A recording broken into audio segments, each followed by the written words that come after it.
Okay, good morning guys, mga ka-survey. Okay, so nandito tayo sa isang site kung saan may nag-survey.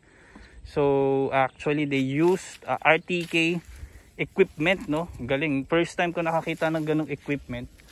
Hindi ko siya na video sana nasama ko siya dito sa video na to. So anyway, yung lote na ito is may 4 na points. So 1, 2,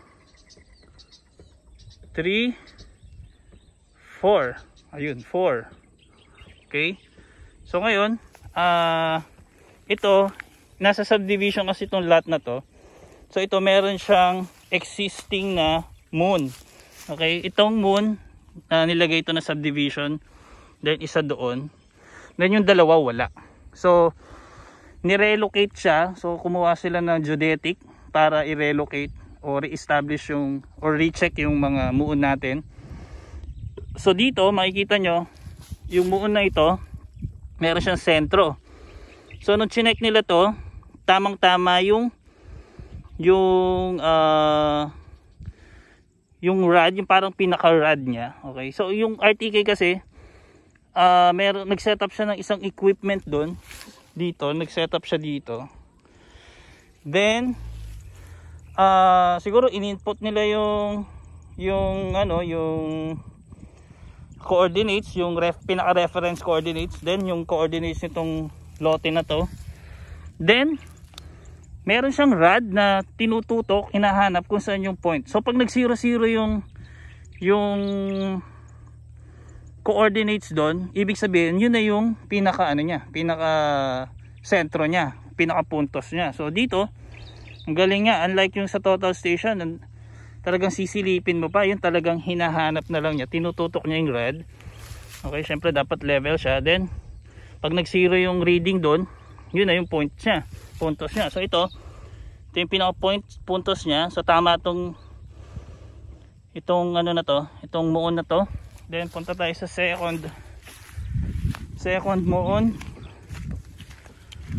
Okay, dito sa second muon, okay, dito makikita nyo is nilagyan nila ng pako. Okay, kasi siyempre meron silang rod, diba? Nilalagay nila dyan, hahanapin nila. Pag nag 0, 0, tutusok nila.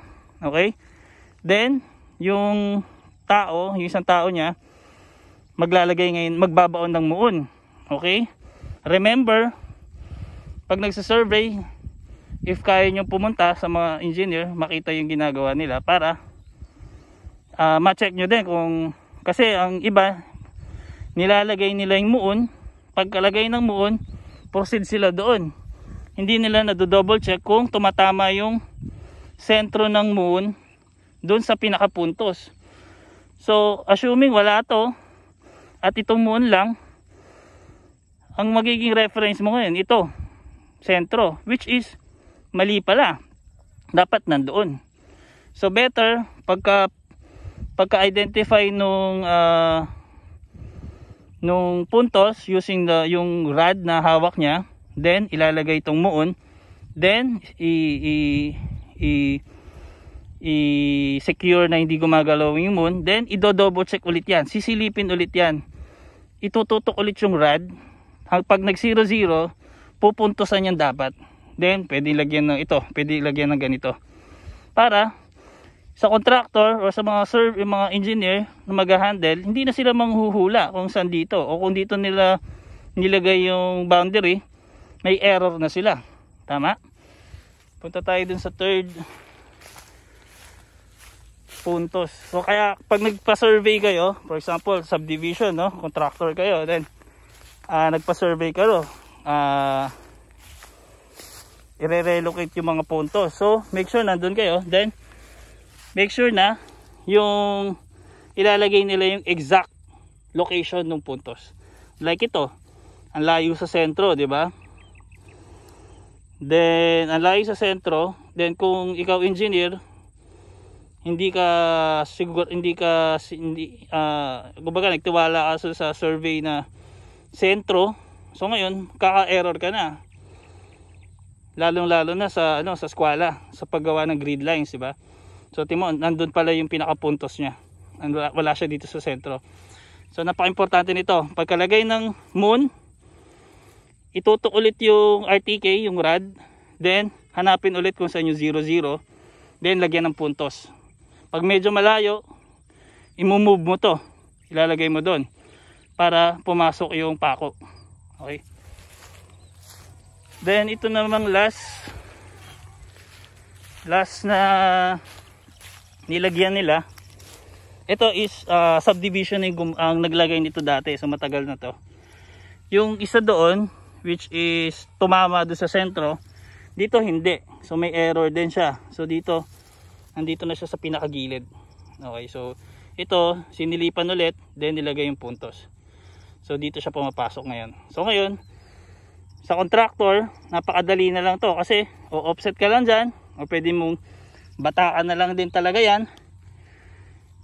So most likely squalado na yan. Unlike manghuhula ka pa ng puntos dyan, mag-i-squala ka pa manually. Okay, so yun lang guys.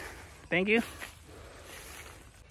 So hello guys, so balik tayo dito. So may nakita ko yung location plan dun sa lote na sinurvey nila kanina. So actually yung pricing will depend siguro dun sa laki ng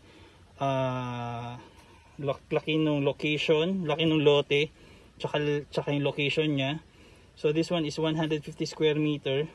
So ito yung location plan na binigay. So makikita nyo location plan. Syempre kung pang-add yung location nung lote, then as prepared for dun sa may-ari, then situated yung sa yung location. Then makikita nyo nagbigay siya ng dalawang blueprint tsaka isang tracing paper. So lahat yan signed and sealed. Okay, so signed and sealed by geodetic engineer. So this one is isa sa mga requirements kung kukuha kayo ng building permit. Okay, not sure lang kung ilan ang nire-require nila. Okay, so sa location plan, nandito yung vicinity map. Nandun yung technical description, yung makikita nyo sa plano. Okay. Then ito yung naka-layout yung mga coordinates, yung angles, so yung length, tsaka yung mga katabi ng lote. Okay, so sanabi is yung package nito, yung geodetic, including this 2 blueprint, tsaka yung isang tracing paper, plus yung pagpunta nila dun sa site. It cost them 9,000. Okay, 9,000 pesos. So kasama na rin yung parang research na ginawa ng geodetic to know siguro yung yung siguro para kumuha nung pinaka I don't know, yung reference coordinates nila siguro nung ginawa nila tong yung sinurvey nila to, nung nirelocate nila yung mga moon. Okay guys, so thank you for